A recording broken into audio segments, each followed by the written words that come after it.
Sabe essas cenas de ditadura, de filme de ditadura, que você cansa de ver, em que as forças do Estado, de maneira obscurantista e assustadora, partem para cima do cidadão comum, né, com arroubos autoritários e violentos, interrompendo a vida do cidadão comum, barbarizando o cidadão comum. Pois é, a gente vê muito isso em filme, em documentário, etc.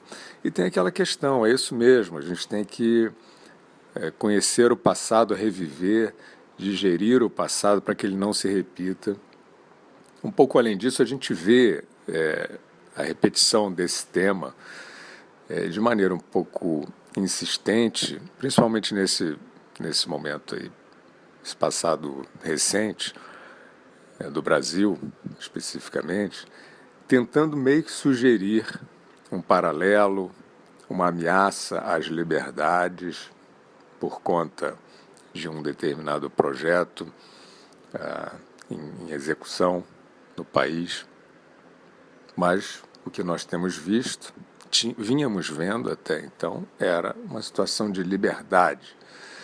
Então estávamos achando que havia uma evocação, quase que um certo fetiche com a ideia de ditadura. Pois bem, sobrevém a epidemia do coronavírus e nós estamos vendo hoje, e não é filme, não é documentário, é de verdade, cenas ditatoriais nas ruas do Brasil.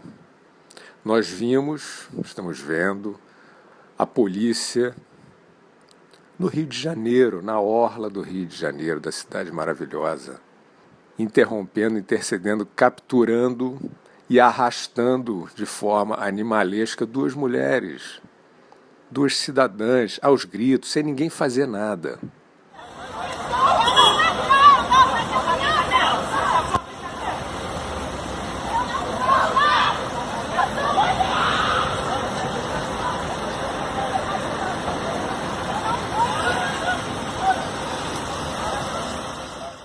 Sem nenhuma entidade de direitos humanos se pronunciar, sem nenhuma feminista, sem nenhuma OAB, sem nenhuma ABI.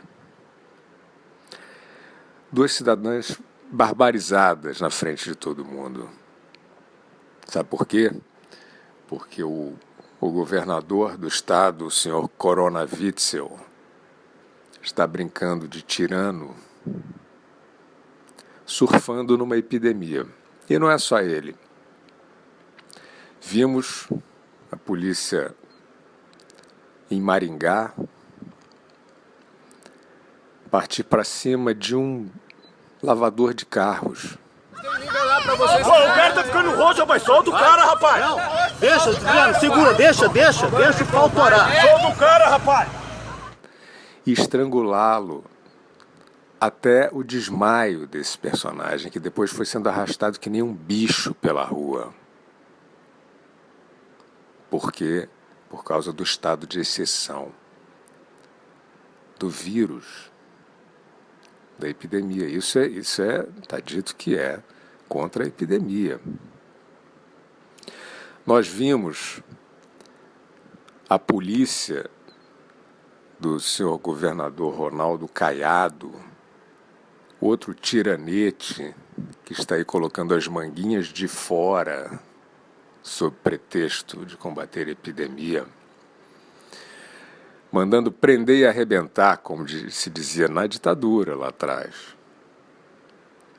atacando violentamente uma mulher, uma trabalhadora de meia idade, no meio da rua, algemando, tripudiando, barbarizando, na frente de todo mundo, na frente de todos vocês, no Brasil, à luz do dia. Tudo normal, companheiros, tudo normal. Esse é o estado de coisas que os humanistas, onde estão os humanistas? Que os humanistas estão sancionando com o seu silêncio. E a gente pode dizer onde estão os humanistas. Eles estão em casa, eles estão caladinhos nos seus cantos, a pretexto de não aumentar o contágio do coronavírus. Tudo isso que está sendo feito supostamente para salvar vidas, a Organização Mundial da Saúde, que é o órgão aí de referência, altamente duvidoso, altamente questionado, mas ainda assim vamos citar, porque a própria OMS acaba de dizer que a nova frente de contágio da epidemia é em casa. Now is happening in the household, at family level. In some senses, transmission has been taken off the streets and pushed back into family units. Que a OMS vai ter que procurar nos lares os infectados, porque eles estão passando o vírus para os seus familiares. Nós estamos vendo o lockdown, o trancamento, a humanidade inteira trancada em casa, supostamente para deter uma epidemia que não está sendo detida da forma como era anunciado. Uma epidemia que está tendo aparentemente o seu curso inevitável. Mas achatou a curva para evitar o colapso dos hospitais. Onde está o modelo matemático desse achatamento? O que nós estamos vendo com semanas, varia de lugar para lugar, mas semanas, às vezes mais de mês, de trancamento da população em casa.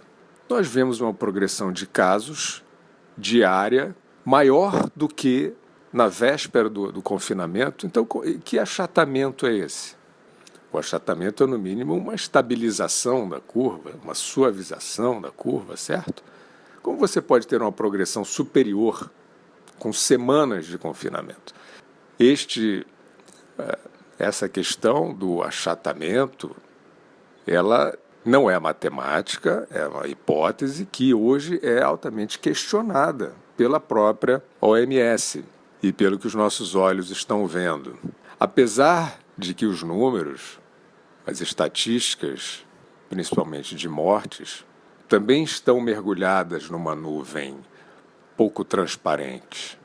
Nós estamos vendo uma escalada de casos em que as autoridades insistem em não separar os mortos com coronavírus dos mortos pelo coronavírus, em que o coronavírus foi o fator letal no organismo saudável. Essa separação é essencial e ela não existe já com meses de epidemia.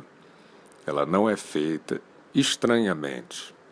Nesse ambiente obscurantista, e voltando para o Brasil, nós vemos, por exemplo, agora o coordenador do combate à epidemia em São Paulo, Davi Uip, que é médico, e que fez um depoimento pessoal do seu caso, da sua experiência com a doença, com uma dramatização um pouco em desacordo com a contrição exigida e esperada no tom de um médico. Nós vemos, então, as autoridades em São Paulo, lideradas pelo governador João Dória, apresentando uma perspectiva de colapso da rede hospitalar para atendimento de infectados de coronavírus. Eles estão dizendo especificamente que, se São Paulo não chegar a um confinamento, a uma quarentena com 75%, vejam os dados precisos, 75%, segundo as autoridades de São Paulo, em 15 dias não haverá mais leito na rede hospitalar. O que nós podemos dizer sobre essa projeção vinda desses personagens que têm se pronunciado sobre a epidemia, nós temos visto de que forma. Citamos já o médico, o próprio governador, inicialmente, inclusive, com diretrizes de fechamento completo, que depois refluiu, de fábrica, de circulação total, rodovia, depois refluiu um pouquinho. Então, autoridades que estão nesse tom, nós estamos vendo uma projeção com um nível de precisão matemática que não existe em nenhum lugar do mundo. A Organização Mundial da Saúde em nenhum momento se aventurou numa correlação matemática entre percentual de pessoas confinadas e progressão exata de casos da epidemia versus ocupação de leitos. Não existe esse modelo em lugar nenhum, mas existe em São Paulo. Em São Paulo as autoridades estão dizendo, estão fazendo essa conta para poder mandar todo mundo ficar em casa. É esse o estado de exceção, é esse o estado de arrobo, de atropelo da democracia, da liberdade, do direito de ir e vir, da integridade do cidadão, física do cidadão. O próprio governador João Dória, enquanto essas duas mulheres estavam sendo aviltadas, arrastadas em público pela polícia, como nos tempos da ditadura, tão lembrados e que agora só encontram um grande silêncio.